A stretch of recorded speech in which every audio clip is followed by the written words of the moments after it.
donc Wally c'est un chanteur waykat la quoi comprendre nga maintenant mën na way on n'en disconvient pas c'est un chanteur il est talentueux il a du talent il a un lead vocal boo xamante ni am na c'est-à-dire mën na way quoi macha allah tu vois et que am na public voilà jeunesse bi bëgg nañ ko ñu ngi koy topp quoi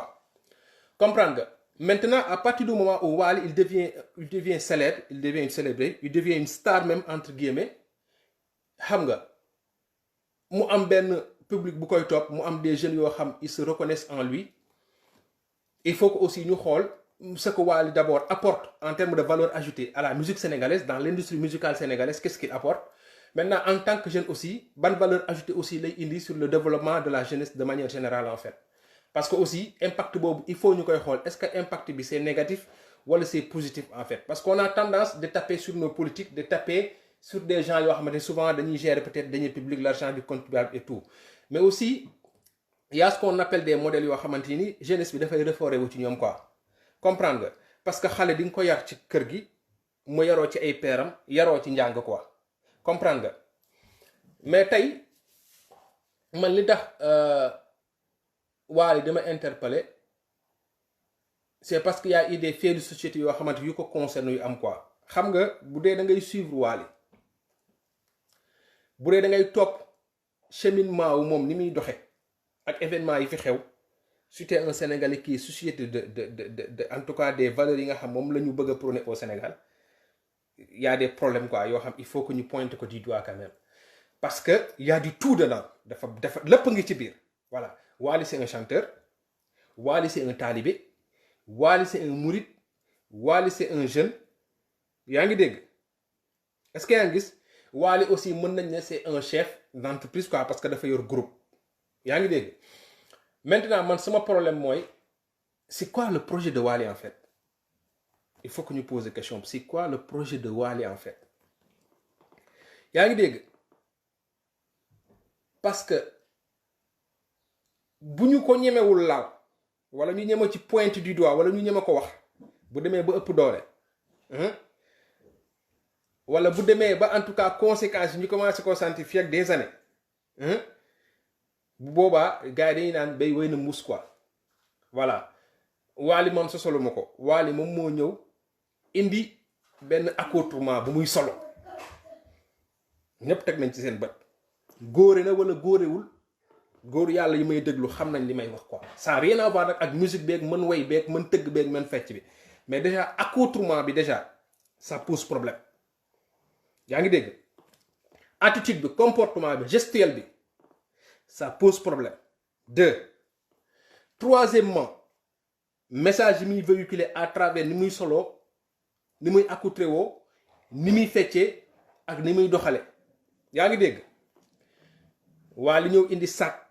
ku jigéen ñu ne ko lii lan la mu ne lii c'est à la mode aux États-Unis même kaana yi dañ koy loolu la justifié même kaana yi dañ koy yor c'est-à-dire mu am lu problématique est-ce que c'est ce même Wally là bii dem Touba ne taalibe la laxasaa yu màggal naan day voilà est-ce que yaa ngi gis naan day toroxlu naan day liggéey en tant que taalibe est-ce que c'est ce même Wally là bii dem aussi di jox sëñ Moutala di ko may limousine c'est-à-dire c'est problématique en fait voilà muy benn te li may wax ni aussi interpellé surtout murid yi beneen bi si topp mooy Wally ñëw na jour bi nga xamante ni moom la ñuy feete xam nga la communauté LGBT Wally sol seen t-shirt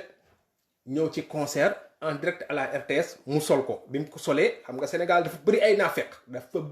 naafeq les gens ont tout fait mais ont tout fait pour seetal Wally ci loolu loo xam dafa ne loolu taxaw di ko justifier j'ai vu des gens ñu toog télé naan Wally nii dañuy négocier dañuy waxtaan gars yi di indi affaire naafeq yoo xamante ni amul li mu def c'est c'est-à-dire y a pas besoin d'expliquer quoi c'est très flagrant c'était une journée spéciale journée célibataire bu spéciale ci benn concert bu spécial li ci gën a dee mu tombé kan la woon xaw ma Coupe d'Afrique Wally mënoon na sol lu ne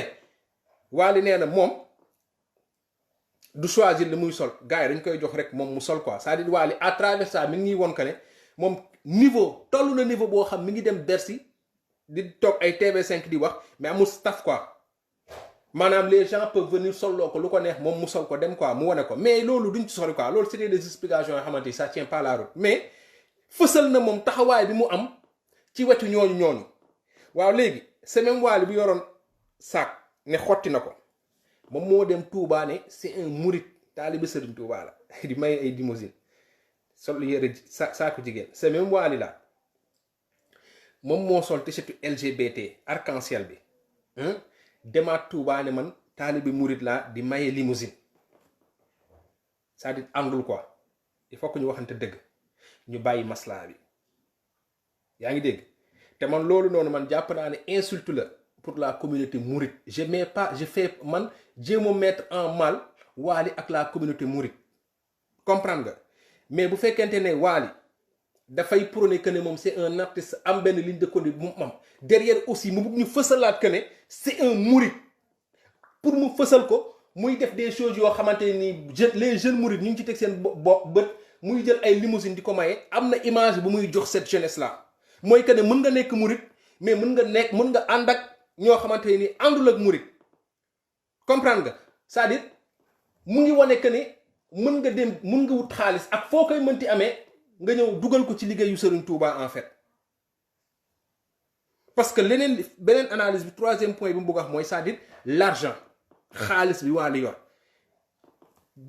gis naa ko sànq ci réseaux sociaux yi mu jëndaat beneen oto moo xam moo gën a cher bi mu mayee yaa même pas 2 semaines bi mu may xalif général bi génne na beneen moo ko moom moomu ko mais génne na beneen oto boo xam nee nañ moo ko moom ci vidéo yi boo xam presque moo gën a cher limousine bi Wally fan la jëlee xaalis boobu noonu parce que nag sama gars yi Wally ba mu fëlee yàggul